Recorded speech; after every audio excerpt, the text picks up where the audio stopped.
아니 우리 여기 우리 양지열 변호사님 그리고 신장식 변호사님한테 네. 제가 의원님에게 네, 변호사이기도 하죠. 좀 여쭤보고 싶은데 진짜 냉정하게 이재명 대통령이 외교에 있어서 이렇게까지 잘할 거라고 솔직히 예상하셨습니까? 솔직하게. 저는 외교 분야는 생각을 못했어요. 왜냐하면 네. 이제 성남시장 경기지사를 하셨기 때문에 행정에서는 굉장히 잘할 거라는 건 검증이 된 부분인 거고, 그리고 이제 법적인 부분도 이제 변호사 출신이고 변호사로서 활동할 때도 뭐 여러 가지 얘기했지만 실력이 좋다는 건 다들 인정을 했었기 때문에 네. 행정사법은 가능하겠지라고 했는데 네. 외교는 오히려 그러니까 본인이 원하지 않든지 간에 좀 어려움을 겪으시면서 차갑고 냉철한 부분들 많이 강조가 됐었잖아요. 네. 근데 외교는 사람을 대하는 부분이기 때문에 쉽지 않을 수도 있겠다라고 생각을 했는데, 근데 그 지난번 첫 번째 정상회담 미국 가고 있을 때 보고 의외로 G7이었던가요? 가서 외국 정상들 만나서 친하게 잘 이렇게 지내시더라고. 많이 웃으시면서 네. 잘 하시는 건가 생각보다 네. 싶었는데 이렇게까지는 생각 못했죠. 왜냐면 제가 사람 대하는 걸 잘 못하거든요. 네. 그래서 자 본인하고 비교하시면 안 되죠.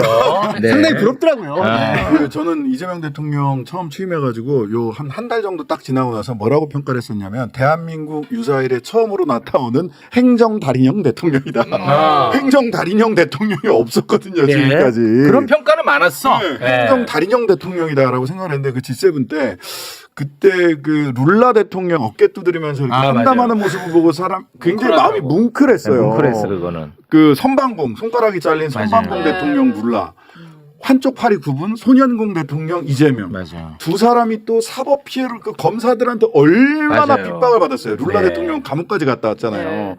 근데 저는 최근에 이제 이 그 외교 무대에서 활약하는 걸 보면서 이분이 너무 유머러스하게 사람 관계를 잘 풀어가는 거예요. 외국 정상들이랑. 유쾌해요, 유쾌해. 그러니까 머리가 쭈뼛쭈뼛 설만한 농담도 막 하잖아요. 네. 통신보한 백도어. 네. 기재미하고 가는데 머리가 쭈뼛쭈뼛 서는데 네. 그런 관계에서 신뢰를 맺어가는 이걸 보면서 야 진짜 와 우리가 생각했던 것보다 기대했던 것보다 훨씬 더 지평을 훨씬 더 넓혀가는 그렇습니다. 성장형 캐릭터가 맞다. 네, 확실히 해안이 없는 두 분의 의견.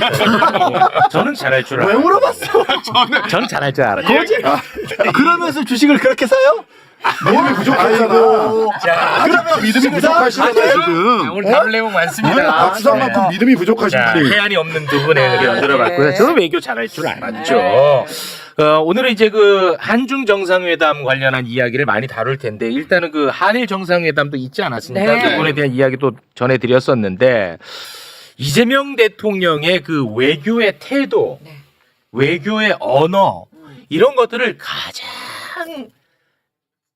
잘 보여주는 한 장면이 있어서 네. 요 얘기를 잠깐 좀 하고 출발을 해볼까 합니다. 네. 일본 기자가 이재명 대통령에게 극우로 평가받는 다카이치 총리에 대해서 어떻게 생각하냐 이런 질문을 던집니다. 와, 이거 굉장히 어려운 질문이잖아요. 어려운 질문이고 까다로운 질문이거든요.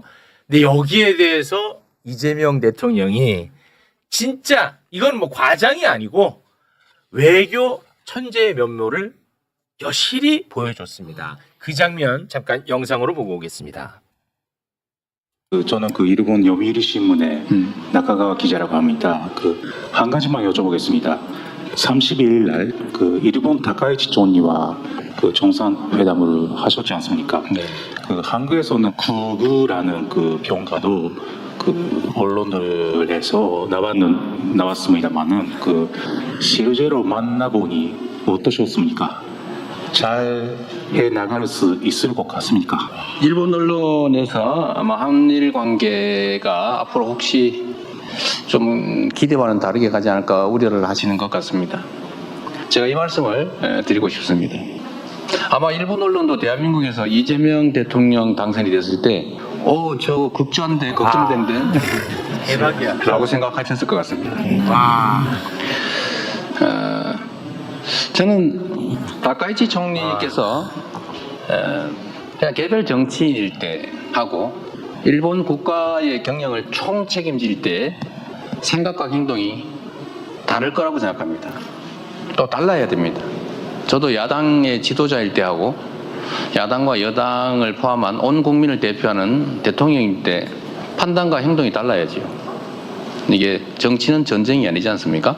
일단 다카이치 총리도 사실 뭐 저도 만나기 전에는 혹시 하는 걱정을 안 한 건 아닙니다만 직접 만나 뵙고 상당한 시간 대화를 나눠보니 똑같은 생각을 가지고 있는 아주 훌륭한 정치인이라는 생각이 들었습니다. 그리고 그분이 표현 중에 한일 관계는 매우 중요하고 또 협력해야 될 부분이 많다. 저도 그렇게 전적으로 공감합니다. 그래서 제가 이런 말씀을 드렸죠. 문제가 있으면 해결하고 과제가 있으면 협력해서 풀어가자. 미치네. 기대가 됩니다. 야, 이거는 진짜 진짜 저거 아주 압축적으로 보여주는 대목이었습니다. 뭐 너네도 나 극찬하고 걱정했지? 야, 이거 미치지 않습니까, 솔직히? 저거 옆에 다카이치 총리가 듣고 있었잖아요. 오빠! 그러고 달려가니까. 참고로 다카이치 총리가 나이는 더 많습니다만 어쨌든. 야, 저거보다 더 좋은 답이 있을까 싶을 저는- 정도로 와. 생각해내기 어렵다고 봅니다. 네. 네. 사실 저 질문 자체는 좀 예상하기는 어려운 질문이 아니었을까요? 아니 근데 저렇게- 진짜 굉장히 대답하기 까다롭지. 그러니까요. 대답 자체가. 그런데 너네도 나 극자라고 걱정했지. 야, 저는 이게 정말 기가 막힌 그리고 대답이었다고 봅니다. 대통령이 되면 달라지게 된다. 아. 나라 전체를 봐야 된다. 네. 너무나 진짜 명장면이어서 여러분에게 소개를 좀 해드렸습니다. 자, 11월 1일 토요일에 한중 정상회담이 약 1시간 40분가량 이제 진행이 됐는데요. 네. 뭐 성과에 대한 이야기는 우리 또 전문가와 함께 이야기를 나눌 테고, 일단은 그 정상회담 이후에 이 선물 교환식이 있었는데, 네. 이게 굉장히 또 엄청나게 화제가 되지 않았습니까? 네. 시진핑의 취향을 정확하게 파악을 해서 우리 측에서 이제 선물을 준비를 했거든요. 네. 이 시진핑이 이제 바둑을 굉장히 좋아하나 봐요. 그래서 이제 뭐 바둑판도 준비하고 여러 가지 준비를 했는데, 일단 요거는 편안하게 보셔도 됩니다. 이 장면부터 잠깐 볼까요? 이재명 대통령께서 시진핑 주석님을 위해 특별히 준비한 상품, 那李在明总统特意为习近平主席准备的礼物， 저희 한국 중국과 대화를 증진을 정교롭게 만들었습니다. 비자나무로 만든 원비자 원목 斐木，匪木是的。 아주 좋습니다. 감사합니다. 나전 친구의 자개 원형 쟁반입니다. 是用薄电漆器做圆形的盘， LG에서 만든 영양 크림하고 아이크림입니다. 这是我们韩国的一个化妆品品牌，也就是 LG 所创作的厚的一个营养膏和眼霜。女士用的。是的， 여성용이죠. 是的，是的，女士用的，是给女士的。 그 바둑판 이재명 대통령이 왜 두들겼는지 모르지? 몰라요? 왜 뚫어도 그게 봄 비자나무로 만든 바둑판은 최고급 바둑판인데, 네. 왜 최고급 바둑판이냐면 바둑알을 저기다 놓으면 그 소리가 너무 좋다는 거야. 놓을 때. 놓을 때 그 손맛, 느낌이. 귀맛이 기가 막히네. 나는 잘 몰라요. 뭐 그런 얘기 하더라고. 그래서 그렇게 소리를 들려준 거야. 그리고 바둑판을 왜 준비했냐? 11년 전에 바둑알. 방한했을 때 바둑알을 우리가 선물해 줬는데, 바둑알을 놓을 바둑판을 이번에 이제 선물한 겁니다. 판을 깔아준 거고요. 그렇습니다. 그리고 요거를 언론에서 잘 안 짚던데, 지금 코스피에 그렇게 지금 좋은 상황에서 울고 있는 기업 중에 대표적인 기업이 LG의 생활건강 쪽이에요. 화장품 때문에 한때는 최고 주가로 올렸었는데, 네. 한알령 때문에 중국 수출이 막혀가지고 네. LG 생활건강이 지금도 죽쓰고 있는 데거든요. 그래서 저는 저거 의도가 있다라고 봅니다. 화장품 선물. 화장품 준 게 저건 중국 시장에 좀 화장품 좀 이제 좀 중국 거 K뷰티 잘 좋아하잖아. 대표 선수로 그 덕을 못 보고 있는 LG를 꽂아놓은 게 LG 쪽에서 되게 고마워할 거예요. 그리고 그 펑리위안인가요? 네. 저희 그 배우자. 예. 네. 그분이 LG 거만 쓰신대요. 그 소식도 미리 알고 준비한 거라고 네. 들었습니다. 네. 특정 브랜드, LG의 특정 그 라인이 있는데 최고급 라인 네. 그걸 쓰신다고 그러더라고요. 그렇군요. 세심하게 다. 예, 예. 네. 자, 이제는 조금 살 떨리는 순간. 살 좀 떨리는 내고. 순간. 예. 조금 간담이 서늘한 장면을 한번 좀 볼까 합니다. 이제 우리 쪽이 선물 줬죠? 네. 중국이 이제 답례품을 준비를 했는데 네. 중국이 한국산 디스플레이를 사용하는 샤오미 휴대전화를 준비를 했어요. 네. 그런데 이때 이재명 대통령이 굉장히 민감한. 뼈 있는 농담을 던집니다. 네. 그런데 거기서 만약에 시진핑이 아무 말도 안 했으면 전쟁. 이거 그냥 전쟁 나는 거야. 야, 그런데 시진핑이 거기에서 자기 비하성 유머를 딱 던지면서 네. 정말 최고의 명장면이 탄생을 했습니다. 네. 야, 이거 진짜 살 떨리는 장면인데요. 함께 보겠습니다. 因为我们小米生产的旗舰手机里面，它这个曲面是韩国的产品，这个曲面是韩国的产品。 디스플레이는 한국 제품입니다. 小米这是给您和夫人。 통신보안은 잘 됩니까? 와, 看看有没有后门。 와.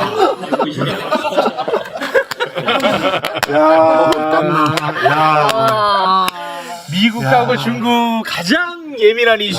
네. 이거를 그냥 쳐버렸어. 근데 이거를 시진핑이 자기 비하로 받아줬어. 2018년 이후 그 갈등이 계속된 거잖아요. 와. 사실 이게 여기서부터 시작해서 지금도 사실 AI 패권 다툼으로 계속해서 가장 민감한 이슈일 수 있는 거거든요. 예, 미국이 근데- 이제 저거 너네가 정부 빼간다고 예, 제재하는 거 난리가 아닙니까? 아니었던 건데 그래서 이제 대표적인 기업이 화웨이 기업이었기 때문에 화웨이가 아니라 샤오미를 들고 온 것도 그래서 그런 거란 얘기가 나올 정도였는데 저는요 한 가지밖에 없어요. 저거는 그 전에 시 주석하고 이재명 대통령하고도 어느 정도 짧은 시간이지만 신뢰가 그렇지. 있으니까 맞습니다. 네. 우리 친한 친구끼리 할 수 있는 말이 있고 못하는 말이 맞습니다. 있잖아요. 네. 저 얘기가 자연스럽게 나올 수 있었다는 게 그 짧은 시간에 그게 이루어졌으니까 저희 가능한 거예요. 맞습니다. 저는, 네.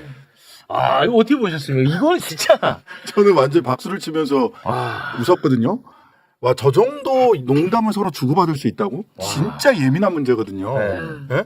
통신 보안 이게 딱 나오고 백도 뒷문이 있는지 한번 제가 살펴봐라. 너무 놀랐어요. 그냥 일반적이라면 그냥 그래도 이 스크린은 우리나라 그 대한민국 거군요. 네. 하고 그냥 대충 넘어갈 그렇죠. 만한 일이에요. 맞아요. 근데 통신 보안 백도 와, 좀 대단하고요. 근데 그 시진핑이 굉장히 한국에 대해서 잘 알아요. 2002년부터 2007년까지 저장성 당서기를 하거든요. 저장성이 한국 따라 배우기를 했어요. 시진핑이 당시에 주도해서 한국을 따라 배워야 한다해서 시진핑이 새마을운동부터 다 알아요. 산업화 민주화 역사를 다 합니다. 제가 그래요? 2월 달에 그 우원식 국회의장님이랑 같이 시진핑을 만나러 갔다 왔었거든요. 그때 본인이 쭉 이야기를 하는데 자기가 저장성에서 한국을 어떻게 따라 배웠는지를 쭉 이야기를 하면서 우리는 한국과 더 좋은 관계를 갖고 싶다라는 얘기를 우원식 의장님한테 말씀을 하셨어요. 그러니까 이재명 대통령의 캐릭터도 저는 시진핑이 잘 알고 있을 거라고 생각을 하고 그리고 짧은 시간 안에 서로가 그런 정도의 농담을 주고받을 정도의 신뢰관계가 있었기 때문에 나온 거지. 네. 아유, 윤석열이 마냥. 아유, 그거 뭐 비교합니까? 아유, 네. 정말 다행이다 싶습니다. 네. 다행이다. 윤석열 같으면은 거기서 샤오미 선물하면은 자기 그 아이폰 꺼내서 전화할 수 있어요. 네, 뭐 대비를 굳이 할 필요가 없습니다. 네. 아무튼간에 이제 엄청난 신뢰가 쌓여 있구나 하는 것을 우리가 엿볼 수 있는 그런 정말 명장면이었습니다. 네. 자, 그래서 우리랑 중국이랑 정상회담 이후 뭐가 어떻게 바뀌었고 뭘 주고받았냐? 이제부터는 우리 박시동 평론가님에게 시간을 좀 드리겠습니다. 일단 우리랑 중국 얘기 할까요? 아니면 에이펙을 한꺼번에 정리 한번 해볼까요? 뭐 다 좋습니다. 뭐 편하게 해주시면 될 것 같습니다. 네. 일단 어쨌거나 그 지난 전주 에이펙을 위시한 슈퍼위크라고 저희가 일주일 전에 말씀드렸지 않습니까? 네. 주요 성과들을 쭉 한번 말씀드리면 뭐 한미 협상 타결된 거는 많이 다뤘으니까 네. 그냥 뭐 간단하게 넘어가는데 다만 그 의미가 조금 그 전에 안 다뤘던 의미를 한 번 더 말씀드리면 사실은 뭐 우리가 3,500억 불 일시 완납을 해라라는 거를 2,000억 불로 낮추고 그렇죠. 10년 연도 1년 상한 200억 불로 해서 장기 할부를 끊지 않았습니까? 그렇습니다. 뭐 그런 거는 직접적인 부담을 낮췄다는 데서 큰 의미가 있습니다만 가장 중요한 의미는 경제의 불확실성을 없앴다는 거예요. 그게 이제 어떤 의미냐면은 실제로 우리가 관세가 어떻게 될지 환율이 어떻게 될지 이게 다 물고 물리는 문제인데 네. 이게 예측이 안 되면 지금 큰 기업들이나 정부나 마찬가지지만 뭐 하는 시즌이냐면 내년도 살림살이 사업계획 지금 정하는 시즌이에요. 그렇습니다. 근데 환율 밴드랑 이런 게 예측이 안 되잖아요. 그럼 우리나라 대부분의 기업들은 다 수출 수입을 다 하기 때문에 이 예측이 안 되면은 내년 사업 계획을 세우지를 못해요. 근데 일단은 이 큰 문제가 매듭을 지어졌고 그러면 우리가 이 정도 관세를 부담하겠구나. 우리는 관세 부담이 없겠구나.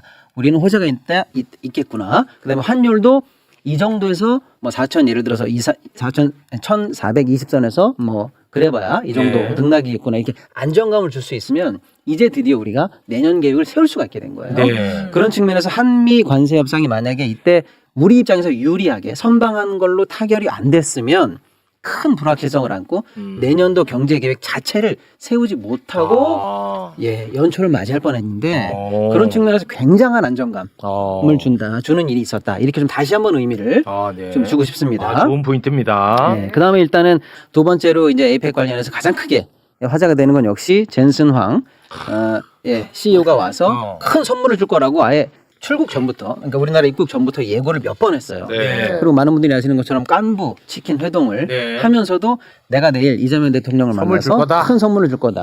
그게 뭔지 기대해라. 먼저 내가 망치고 싶지 않아서 오늘 얘기 못 한다라고 했는데 그게 뭘까? 뭐야? 궁금했는데 역시 큰 선물이 맞았습니다. GPU 26만 장을 한국에 공급하겠다라는 발표를 하게 되죠. 네, 대박 사건입니다. 네. 대박 사건. 그렇습니다. 이게 어떤 사건인지 좀 설명 좀 부탁드리겠습니다. 어느 정도의 사건인지. 네, 일단 우리가 이 AI 관련해서 세계 3강으로 가겠다라는 게 국정 목표예요. 그리고 솔직히 AI 관련해서 이제 뒤처지기 시작하면은 다음 세대의 경제적 번영을 약속할 수 없을 정도로 지금 패러다임이 바뀌고 있지 않습니까? 네. 근데 우리나라 AI 경쟁력이 6위, 8위, 심지어는 10위 밖으로 계속 밀려나는 중이었습니다. 그래서 AI를 어떻게 만들까라고 하는데 이 정부의 이 목표는 이 삼각 쉽게 말하면 트라이앵글 3축을 완성한다는 거예요. 하나는 일단 돈이 있어야죠. 그렇지, 돈. 어마어마한 돈이 들어가지 않습니까? 네. 물론 우리 국민성장 펀드도 하고 우리도 돈을 마련하지만 그래도 부족해요. 그래서 많은 분들이 기억하실 거예요. 한 달 전에 이재명 대통령 미국 갈 때 블랙락 회장을 만나가지고 만났지. AI 관련해서는 한국이 아시아의 수도가 되게 하겠다고 하면서 어마어마한 투자 약속을 받아옵니다. 그렇습니다. 레르핑크죠. 핑크죠. 그래서 일단은 AI 3강을 가기 위한 자본 문제를 한 축을 해결하고 옵니다. 그렇지. 그 다음에 이제 소프트웨어 분야입니다. 거기에 뭘 태워야 될 거 아닙니까? 오픈 AI, 샘 울트만을 만나서 한국과 데이터 협상이라든지 뭐 추가적인 사업 협력에 관해서 또 약속을 받아냅니다. 돈 해결됐죠? 소프트웨어 해결됐죠? 그럼 이제 뭐가 필요합니까? 진짜로 굴릴 수 있는 그렇죠. 하드웨어. 칩이 필요하죠. 그 마지막 이빨, AI를 위한 트라이앵글의 마지막 이빨 칩을 받아냈어요. 그래서 이제 엔비디아에 26만 장 칩이 공급이 되는데요. 이게 있어야 결국 AI를 우리가 굴릴 거 아닙니까? 그러니까 우리가 AI 세계 3강으로 가겠다는 기초적인 그라운드가 드디어 완성이 됐어요. 드디어 완성됐구나. 어마어마한 겁니다, 이게. 일단은 그럼 26만 장이 어느 정도냐면요. 네. 우리가 지금 현재 한 4만 장 내외가 국내에 들어와 있어요. 4만 장. 이걸 합치면 한 30만 장 정도 됩니다. 이 정도면은 세계 3강이에요. 일단은 하드웨어는 갖춰집니다. 미국, 중국은 뭐 워낙 크니까 빼고요. 나머지로 하면 이제 3강 도약의 기초가 마련됐다. 이렇게 볼 수가 있겠고요. 실제로 이제 구체적으로 보면은 정부가 5만 장 정도를 확보할 예정이고요. 이 26만 장 중에서 삼성전자 5만 장, SK 5만 장, 그다음에 현대차 5만 장, 그다음에 네이버가 6만 장 정도를 확보하게 됩니다. 이게 이제 어떻게 쓰여질까가 이제 초미의 관심이거든요. 네. 정부가 가는 5만 장은 일단은 우리가 이제 소버린 AI라든지 내 손 안에 AI라든지 각종 공공 AI 정책을 이걸로 이제 한다는 거죠. 그다음에 사실 돈이 없어서 칩을 못 사거나 연구를 하고 싶은데 여력이 안 되는 수많은 산학연 협동, 학교, 중소기업 관련해서 정부가 공공 칩을 이제 이걸로 활용하긴 하니까 어마어마한 AI 생태계가 정부가 확보한 칩으로 이제 가능해지는 거죠. 그다음에 삼성이 가지고 있는 AI는 삼성이 가지고 있는 칩으로 뭐 할 거냐면 삼성은 일단 AI 팩토리를 만들 겁니다. 삼성은 그룹 전체적으로 공장이 너무 많아요. 그러니까 공장마다 AI가 들어가가지고 쉽게 말하면 AI로 구동되는 AI 팩토리를 만들 만한 최고의 회사들이 많이 갖고 있어요, 삼성이. 그냥 삼성 반도체 공장도 AI가 들어가야 됩니다, 이제는. 손으로 굴리는 공장이 아니라. 그러니까 AI 팩토리에 일단 삼성이 쓰일 거고요. 네. 그 다음에 삼성이 로봇 관련한 사업을 또 이제 야심차게 하거든요. 네. 로보틱스 관련한 사업. 그리고 삼성이 이제 조만간에 바이오 관련해서 신약 개발에 이제 뛰어들거든요. 근데 신약 관련해서도 그 개발을 엄청나게 단축할 수 있으려면 AI가 들어가줘야 됩니다. 그래서 삼성 입장에서는 AI 팩토리, 로보틱스, 신약 개발, 슈퍼컴퓨터 같은 삼성의 차세대 먹거리를 위해서 AI를 구동시킬 수 있는 아주 귀중한 자원이 이제 생긴 거죠. 네. SK도 마찬가지입니다. SK는 디지털 트윈 관련한 공장을 만드는데 주로 쓸 것 같아요. 그게 무슨 얘기냐면 쉽게 설명드릴게요. 예를 들면 제가 공장을 해요. 공장 하는 거야. 이거 어떻게 개선할까라고 하는데 실제로 AI를 넣어서 개선하면서 하다 보면 이게 시행착오 있거든요. 그래서 AI로 가상의 모델을 먼저 시뮬레이션 하는 거예요. 그게 트윈입니다. 그게 트윈이야. 그게 트윈 제조라고 하는 거예요. 연습으로 한번 AI 시뮬레이션 해보는 거죠. 그럼 실패가 없겠네. 그래서 이제 거기서 시뮬레이션상 가상적인 얘기가 다 끝나고 나면 이제 이대로 이제 공장이 AI식으로 업그레이드 되면 너무 쉽게 들어갈 수 있는 거예요. 근데 SK는 그런 툴을 본인들이 만들어서 우리나라의 모든 제조업체들에게 제공하는 회사가 되겠다는 거예요. 네, 우리는 그걸 만들어줄게 솔루션을. SK가 그거를 납품한다고? 우리가 그걸 하겠다는 거예요, SK는. 물론 SK도 뭐 하이닉스나 이런 게 있기 때문에 자체적으로 AI 팩토리 그거는 기본적으로 하고요. 그러니까 SK가 국내 관련해서 이런 AI 트윈 제조 역량을 만드는 모태 기업이 되겠다는 결정적인 사실은 이제 동력이 생긴 거죠. 야, 대박이네. 예. 그다음에 이제 현대차 같은 경우에는 현대차. 지금 원래 차를 잘 만듭니다. 현대는 지금 문제가 없어요. 네. 수출도 잘하고. 그런데 이제 차세대 사업 관련해서는 조금 뒤지지 않느냐라는 우려가 있습니다. 네. 자율주행 같은 거죠. 그다음에 현대가 보스턴 다이나믹스라고 하는 로봇 회사가 있는데요. 요거 관련해서도 조금 이제 미중 경쟁 속에서 현대가 좀 뭘 보여줘야지라고 하는 압박이 있는데요. 네. 여기 관련해서도 이제 이 칩을 통해서 이제 AI 모델을 구동하게 되면 이제 자율주행, 로봇, AI 팩토리 뭐 이런 것들을 이제 통해서 현대가 한 단계 더 업그레이드 될 수 있다. 이렇게 보는 거죠. 그러니까 우리나라 주요 기업 1, 2, 3가 사실은 이제 AI 시대를 본격적으로 이제 준비할 수 있게 됐다. 이렇게 볼 수 있는 거고요. 네이버는 사실 우리나라 최고의 사실은 IT, AI 회사 아니겠습니까? 근데 그동안 좀 칩이 모자랐어요. 그나마 이제 우리나라에 있는 몇천 장 중에서도 네이버 하나, LG 하나 뭐 이렇게 해서 양분하고 있다시피 했는데 그 몇천 장밖에 안 돼요. 너무 부족해. 네이버가 AI 기업인데도 몇천 장밖에 안 갖고 있어요. 너무 부족했죠. 진짜 터무니없었네. 터무니없죠. 그래서 이제 이 네이버에 한 6만 장 정도 보급되면 이제 드디어 명실상부한 AI 기업이 되는데 네이버 입장에서는 우리나라 최고의 인재와 최고의 자본이 있는 최고의 회사인데 왜 주가가 저거밖에 안 되냐고 늘 사람들이 궁금해합니다. 이유가 뭐냐면 비즈니스의 이 바운더리가 사실은 한반도 비즈니스예요. 5천만 명 베이스가 늘 뚜껑이 씌워져 있어요. 국내에서 포털 1등을 하던 쇼핑을 하던 지급 결제를 하던 여기에만 갖춰져 있는데 네이버의 야심찬 계획은 뭐냐? 이제 이걸 가지고 우리가 AI 모델 같은 걸 만들게 되면 이 돈이 없는 나머지 나라들이 있거든요. 동남아, 중동 이런 쪽에 아예 소버린 AI인데 이런 툴을 우리가 공급할 수 있는 회사가 된다. 그 모델을 우리가 한국으로 영어나 이런 거 말고 자체 언어나 이런 걸 가지고 있는 나라에서 우리가 먼저 만들어 놓을게. 네. 이제 그걸 다시 수출할게. 이제 이렇게 해서 비즈니스 모델이 세계로 나갈 수 있는 원동력이 되는 거죠. 대박이네. 그럼 대박이죠. 네이버도. 그래서 지금 제가 말씀드린 이 회사의 주가들이 지금 다 그래서 오늘 날아가는 거예요. 날아갔어? 날아가죠. 예. 정영진이 카카오 사라고 해갖고. 카카오는 뭐 칩 뭐 2장이라도 못 받았어요? 2장이라도 어디 못 받아? 카카오? 아직 뭐. 그 고소장만 받아.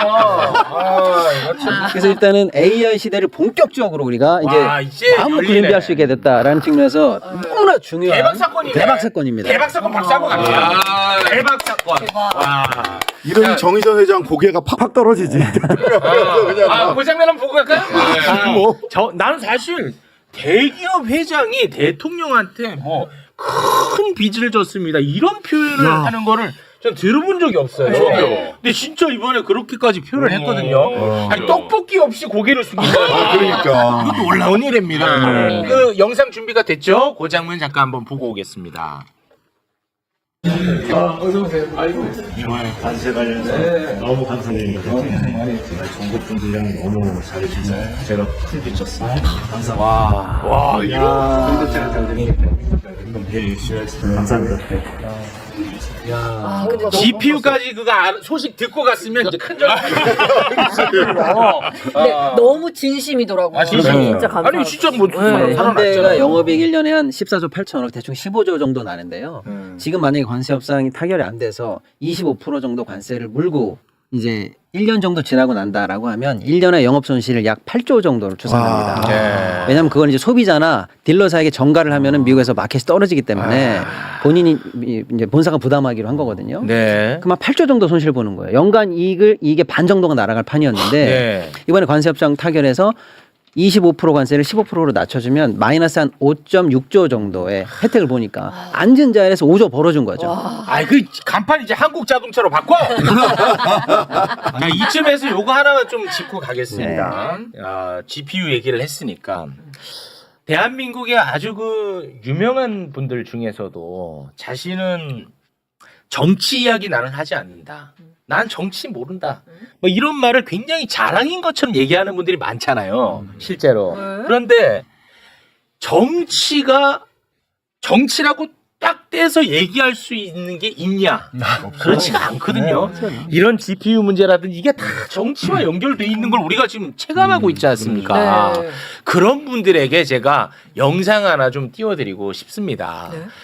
지금 뭐 GPU 26만 장 네. 확보했다라고 하는 소식을 전해드렸었는데 네.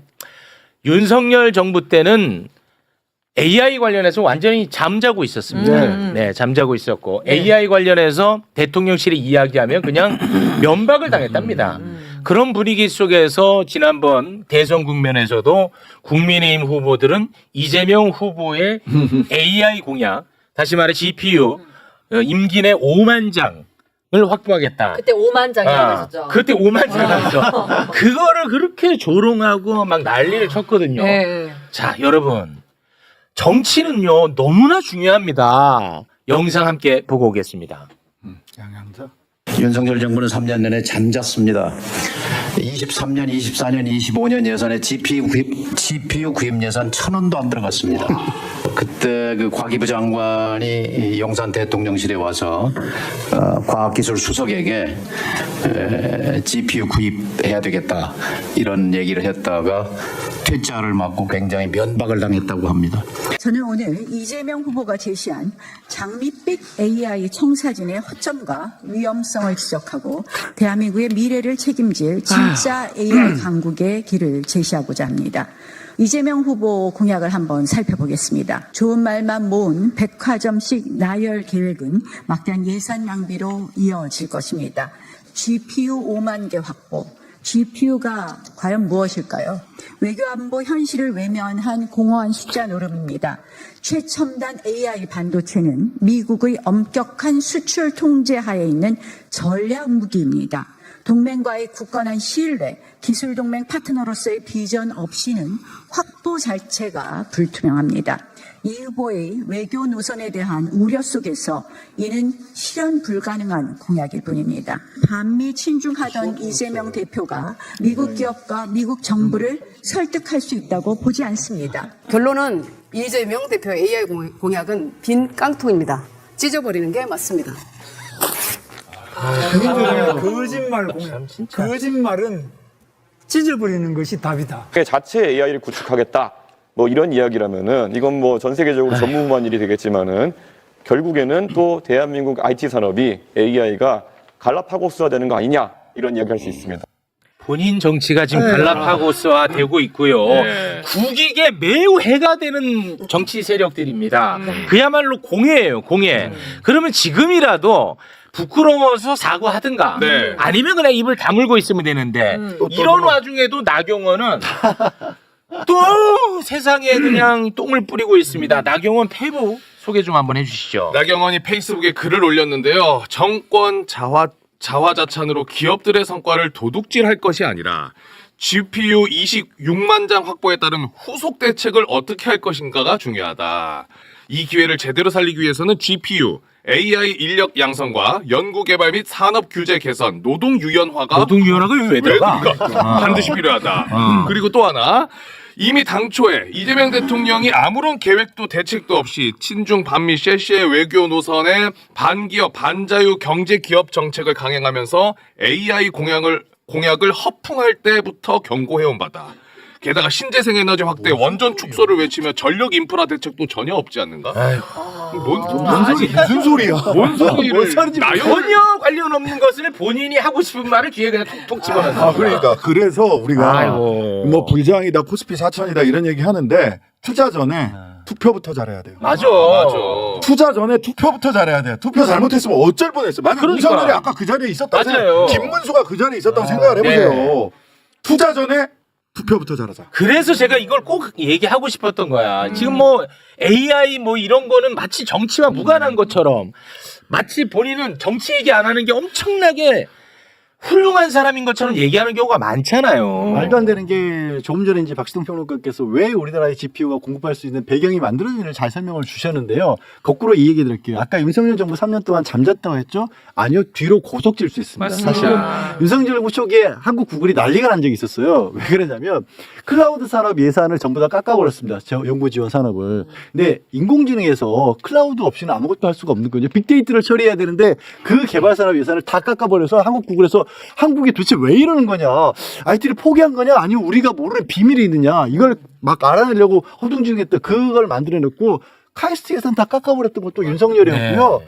그리고 이제 경제적인 면을 떠나서 저는 뭐 인문학을 했던 사람 입장으로서 소버린 AI는 굉장히 중요합니다. 지금 AI와 관련해서 큰 문제로 지적되고 있는 것 중에 하나가 AI 편향성이에요. 빅데이터를 만들어내는 게 그 미국이 주도하고 있기 때문에 미국 중심으로 움직일 수밖에 없거든요. 네. 그러면 이게 우리나라가 뭐 영화 산업이나 문화 산업 같은 건 잘 지켜내고 있는데도 불구하고 AI는 사람들의 의존도가 굉장히 높아지는데 순전하게 미국을 바탕으로 한 데이터에 의한 AI만 쓰게 될 경우에는 대한민국의 나라가 정신적으로 없어질 수 있다는 경고가 나와요. 이거 예. 우리나라만 처한 문제가 아니라 각국들이 얘기하고 있는 거거든요. 근데 그거를 우리는 방어할 수 있는 그리고 방어를 넘어서서 동등하게 파트너로 갈 수 있는 길이 열린 거예요. 이건 이게 굉장히 인문학적인 면에서도 굉장히 중요한 의미를 가진 일입니다. 네. 아, 너무 좋습니다. 자, 그리고 계속해서 성과물에 대한 이야기. 일단은 그래서 이어가겠습니다. 한미 그다음에 이제 AI 얘기를 해드렸고요. 그다음에 이제 한중 회담에 이은 성과도 제가 볼 때는 상당하다 이렇게 좀 평가를 하고 싶은데요. 네. 뭐 미국처럼 뭐 몇 억불 뭐 이렇게 딱 떨어지는 건 없습니다만 사실 네. 굉장히 중요한 게 뭐냐면 원래 우리가 중국과는 우리 입장에서는 가장 큰 무역 상대국이었고요. 그래서 교역량이 제일 많을 때는 연간 100억 불까지 올라간 적이 있는데요. 윤석열 정부 3년간 교역 규모가 급속히 떨어지면서 2,400선까지 떨어지면서 사실은 한중 관계가 쪼그라들었고요. 그 와중에 우리가 30년간 사실은 수교 이래로 흑자를 보다가 적자국으로 바뀌었습니다. 그러니까 우리가 중국을 옆에 놓고 나름대로 호혜적으로 괜찮은 무역 관계를 유지하다가 우리 입장에서는 시장도 잃고 파트너도 잃어가면서 경제적으로 굉장히 악수를 왔습니다. 네. 그럼에도 불구하고 양측이 사실 이제 서로 적대적인 관계를 유지하면서 기업들 입장에서는 이거 비즈니스 계속 해도 돼야 되는 건지 말아야 되는 건지라는 감을 잡을 수 없는 상황이었고요. 불안감. 그렇습니다. 네. 그런데 이번에 한중 관계에 관한 전면적 복원이 선언됐다 이렇게 보는 거예요. 그러니까 뭐예요? 이제는 앞으로는 자연스럽게 경제적으로 활동해도 좋은 정도의 토양이 마련됐다. 이렇게 지금 현재 기업 사이드 쪽에서는 예측을 하고 있는 겁니다. 예. 그런 결정적인 일단 이게 가장 그 부분이 결정적이지만 실리적으로도 적지 않은 MOU들이 몇 개 체결이 됐어요. 네. 가장 크게 볼 만한 게 한중 통화 사업이 연장이 됐는데요. 예, 이게 한 2009년부터 지금까지 계속 해 왔었습니다. 그런데 지난달에 만료가 됐어요. 근데 요거를 다시 연장하기로 했습니다. 연장했군요. 예, 그래서 네. 70조 규모로 한중 통화 수합이 연장되기로 했다라고 볼 수가 있겠고요. 네. 또 하나는 FTA 관련해서 그동안 우리는 한중 FTA를 하고 있었습니다만은 상품이나 이런 쪽은 FTA 효과를 좀 보았지만 서비스라든지 문화 관련해서는 조금 교류가 적었는데 네. 이 부분을 앞으로 실질적으로 진전시키자라는 얘기가 있었거든요. 네. 언뜻 들어도 그래? 그럼 한류라든지 K컬처라든지 이런 쪽에 뭔가 훈풍을 부리겠다 이런 느낌을 줄 수가 있단 말이에요. 네. 좋은 얘기죠. 그다음에 지방경제 활성화를 위한 협의 채널을 다양화하겠다라는 내용도 들어가 있거든요. 근데 제가 볼 때는 이건 언론에서 많이 주목하지 않는데 저는 이 부분에 약간 좀 재미있는 포인트라고 저는 생각해요. 뭐냐면 한한령이 있다고 중국 정부가 언제 공식적으로 인정을 하지는 않지 않습니까? 공식적으로는 그런 밝히지 건 않았죠. 없어요. 그런 상황에서 갑자기 한한령을 우리가 이제 앞으로는 안 하겠다 이런 얘기 하는 것도 웃기는 겁니다. 아, 선언을 안 했으니까. 그렇습니다. 그러네. 그런 상황에서 지방경제 활성화를 위한 협의 채널을 다양화해라라는 건 뭐냐면 예를 들어서 뭐 상해,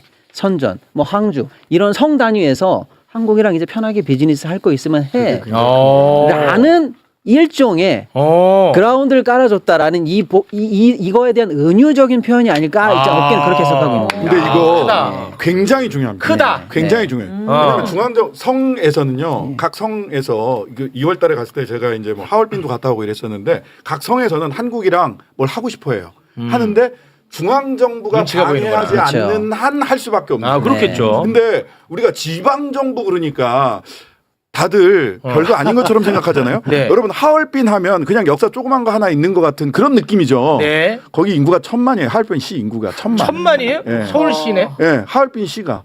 아, 그 전체로 치면 몇 천만이에요. 그러니까 사실은 우리가 지방정부 하나랑 무역을 하고 교류를 해도 웬만한 나라 두세 개랑 교역하는 거랑 액수가 똑같아요. 그러네. 따라서 저도 이거 밑줄 쫙 걷거든요. 와, 보면서 이 크다. 지방경제 활성화를 위한 협의와 개별적 교류를 허락을 한 거예요. 와. 그러면 이게 다 이제 지방정부랑 이 교류가 시작이 되면 네. 이게 대한민국 무역에서 차지하는 비율은 어마어마하네. 웬만한 나라 10개, 20개만큼 하게 됩니다. 이 대박 사건이네. 네, 그렇죠. 하얼빈이 1000만이라니까 그런 데가 수십 개야 중국에. 야, 이 대박 사건인데. 예, 그런 성 굉장히 큰 하나가 겁니다, 이거. 우리나라 규모만큼 해당하는 그 사이즈가 있는 성들이 많잖아요. 특히 이제 뭐 항주는 예를 들어서 IT 선진이고요. 상해는 네. 뭐 무역 최고의 경제 도시고 선전도 마찬가지고요. 나름의 다 특징이 있거든요. 근데 이런 데가 우리랑 이제 중앙 정부 눈치를 조금 덜 보고 편안하게 할 거 있으면 해라라고 살짝 열어준 듯한 느낌을 받는 거예요. 와. 이게 그러니까 언론이 크게 주목하지 않지만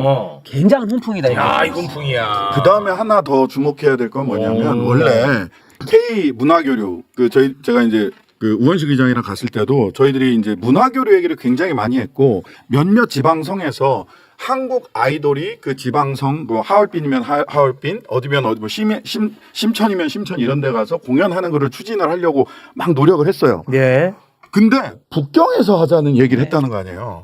이건 사실상 제가 보기에는 거의 K-팝, K-드라마, K-컬처의 전면 개방에 가까운 신호탄을 쏜 거 아니겠느냐. 지방정부 차원에서 하라고 해도 그거 대단한 거거든요. 죄송한데 그 박진영 얘기는 우리 박진영 교수랑 같이 하려고 준비해놓고 있는데 박진영 얘기를 미리 땡겼어. 왜? 박진영 교수님이랑 같이 하려고 딱 그거 지고 있었는데 박진영 얘기는 박진영이 하면 얼마나 재밌겠어. 한 번 더 하시죠. 죄송합니다. 못 본 걸로 해주세요. 지금 나왔으니까 말인데 네. 사실은 그래서 한중 회담 끝에 어떤 한한령의 본격적인 해제 뭐 신호가 잡히나라고 사실은 많이들 관심 가졌는데 네. 대중문화교류위원장 JYP자 박진영 JYP 사장이 위원장 얘기를 했단 말이에요. 그것도 대놓고 이제 시 주석한테 이참에 우리 한국 가수들의 대중문화 공연을 베이징에서 하는 게 어떠냐라고 딱 거기서 이제 직접 얘기를 했는데 계속해 심하게 하시는 안 들은 걸로 해달라고 그랬잖아. 넘어가요? 잠깐 신장식 의원님 여기서 나가세요. 어차피 바쁘시니까. 네, 우리 박진영 의원님을 우리 네, 맞습니다. 끝으로 하실 말씀. 뒤에 그 저기 때문에 가기는 가야 돼. 네, 가셔야 됩니다. 실제로. 네. 근데 이제 한 가지만 딱 말씀드리면 서울대 시진핑 기증도서 자료실이라는 게 있어요. 2014년에 시진핑이 와서 박근혜 대통령이랑 정상회담하고 그 전에 박근혜 씨가 그 사열하는데도 가고 막 이랬잖아요. 네, 열병식에 갔잖아요. 예. 근데 이걸 가지고 국민의 몇몇 의원들이나 또는 소위 요새 혐중하는 친구들이 서울대 가서 막 데모하고 그래요. 어떻게 시진핑 기념 도서관이 여기 기념 자료실이 있을 수 있냐. 이제 한심하거든요. 한심하죠. 한심합니다. 네. 이런 거 해서는 안 돼요. 네. 그리고 중국에 한 번씩들 다녀오셨으면 좋겠어. 가보면 우리나라는 미국하고 중국하고 척지고 살면 안 되겠구나라는 마음이 딱 들거든요. 당연하죠. 그들의 경제 규모나 그들이 한국에 갖고 있는 그 좋은 그 교류를 통해서 뭔가 자기들도 경제적으로 먹고 살고 싶은 거예요. 또 그렇겠죠. 좋아지게 하고 싶고 또 K-컬처를 경험하고 싶은 그런 욕구들이 다 있어요. 네. 근데 그거를 그 국내 작은 정치적으로 이용하겠다고 해서 그런 혐중 정서를 자극하는 정치인들 최악의 정치입니다. 자격 없습니다. 네, 매국 그만 정치. 두셔야 돼요. 그렇습니다. 정치를 그만 두셔야 됩니다. 네.